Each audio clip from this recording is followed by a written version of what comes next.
Hello everyone, this is Mando's thoughts on the new quality of life changes that CG is bringing to us recently. I've been using them, trying to use them a little bit, just to get kind of a feel for them and to see if these changes really equate to any real benefit to us in game. So to be honest, the only real thing that I've really noticed is that the ability to sim over 20 battles is the only thing that I have really noticed to be nice. I'm sure as I get new characters, because I'm in the process of relicking up and remodding some of my characters that I already have at relic levels, that could be a nice thing, but we will have to see on that later on. Obviously, they came out with this big long list of everything that they were going to change, and this starting off here, they changed the star requirement for when you can start putting relics on them. It starts at relic 4, or sorry, it starts at 4 stars, and you can get them up to basically relic 2, because relic 3 down here you can see requires 5 stars, and 4 requires 6, and 5 plus 7 stars. So I haven't seen the light speed tokens yet, so obviously we will come out with the videos sharing how good or bad that is later on when we finally do get those. We'll just kind of scroll down here real quick.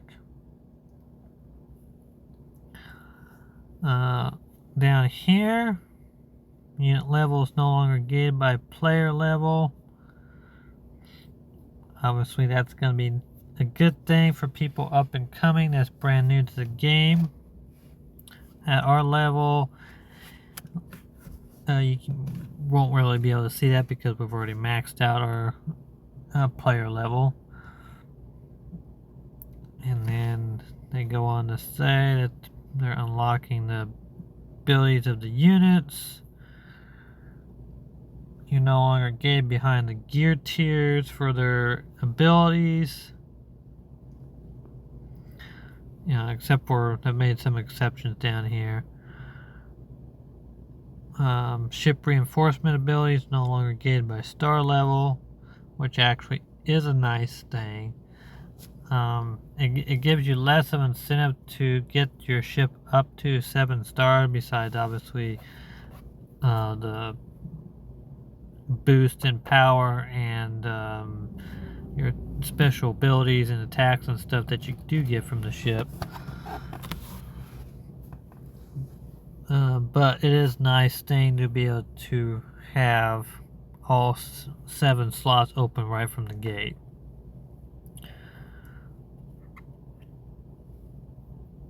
And then obviously ship ability upgrades no longer gated by the cruise gear tier. Which again is a nice thing.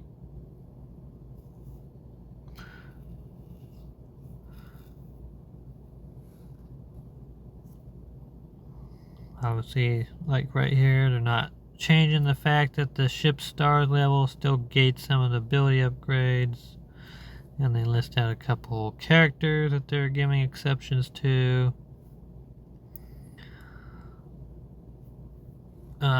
They're slashing the credit and ship material costs when you upgrade them, when you're leveling up your units. Starting out, this is really going to help them, people I mean, to get their stuff up faster, cheaper.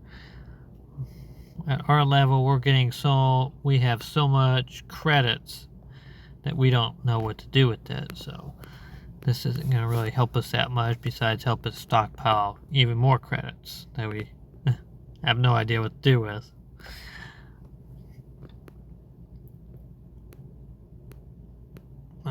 they're basically making the vents a little more slimline. And this is the one I was talking about earlier. You can now sim up to 100 battles at once on campaign nodes. Unfortunately, they did not change that in the hard nodes. But it is still nice when you're going in there and you're farming. You only have to, click the button once instead of like 5 times to get to 100 battles. That is a nice thing.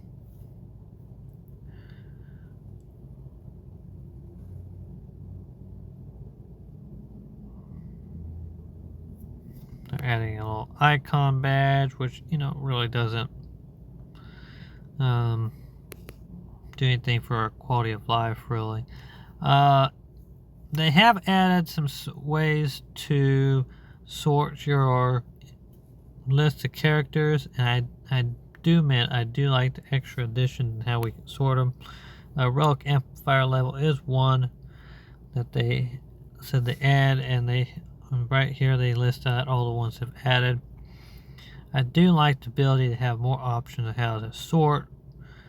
I've found in the past that when I tried to go and look up certain characters quickly, I've had trouble. I had to toggle to their specific thing and then try to find that character and have to toggle back over to different spots in the list to find the other one. So this here could very possibly make it a lot easier.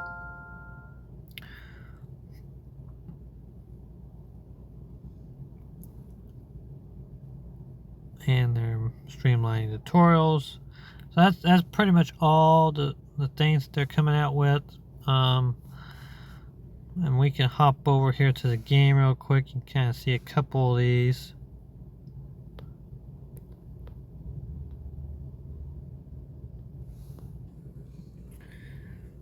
So we will jump right over here. And let's just we'll do mod battles here real quick just to kind of give you guys an idea. So let me bump this up here.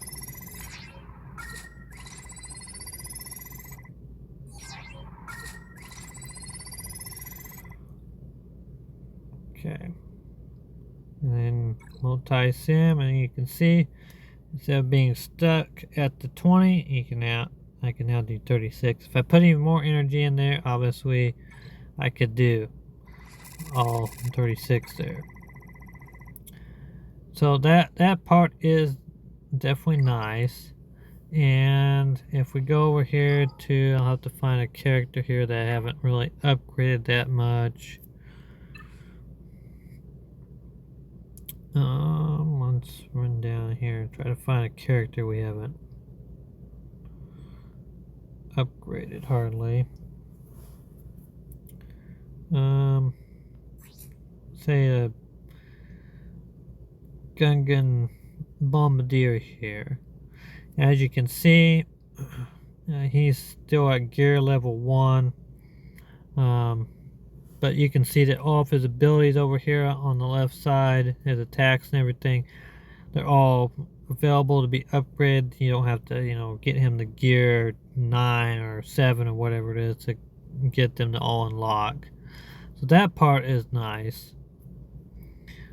Just makes it more convenient. Doesn't really save you any more time. It would be nice if they would add, like if you could go here and then select like 8 and then like unlock all of them at once if you wanted to. Also be nice if you could do that with the gear, so you didn't have to sit there and keep pushing upgrade. So hopefully they'll add stuff like that in the future to kind of make it a little faster, to upgrade characters and stuff without having to push buttons tons of times. But that's kind of the couple things that I have found useful for the quality of life. Still waiting on the new currency to come out to see how good that is. And we'll make a video showcasing that when it does. Hopefully this kind of gives everyone an idea what's up and coming and what's currently been changed. and hope this has helped everyone. If you're enjoying the videos, please like and subscribe. Trying to reach 1,000 subscribers. And see you in the next one. This is the way.